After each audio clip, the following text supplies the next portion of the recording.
ఇందులో బీరకాయలు, మష్రూమ్స్, తర్వాత క్యాప్సికమ్ ఇవన్నీ వేసానండి.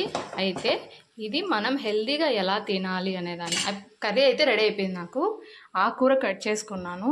ఇది మెంతాకు, చుక్కకూర, అలాగే కొత్తిమీర 3 అయిపోయిన తర్వాత ఇట్లా వేసుకోవాలి. కర్రీ అంతా అయిపోయిన తర్వాత ఇట్లా వేసుకుంటే హెల్త్ ఉంటుంది, మంచిది ఆరోగ్యానికి. 5 మినిట్స్ మూత పెట్టేస్తే అది రెడీ అయిపోతుంది. మనం వేసినదంతా కొంచెం ఆవిరికి ఉడికిపోయింది. దీన్ని తిప్పుకోవాలి.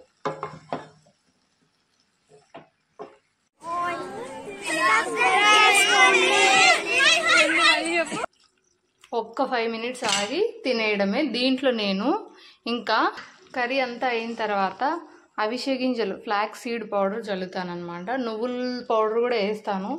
ప్రస్తుతానికైతే ఫ్లాక్స్ సీడ్ వేసా కొంచెం. ఈ ఫ్లాక్స్ సీడ్ అనేది మనకు చాలా మంచిది, బయోటిన్ అనమాట. అవిసె గింజలు అనమాట తెలుగులో. చాలా స్కిన్కి, హెయిర్కి మంచిది, హెల్దీగా కూడా ఉంటుంది. మనకు తెలియకుండానే తినగలుగుతాము.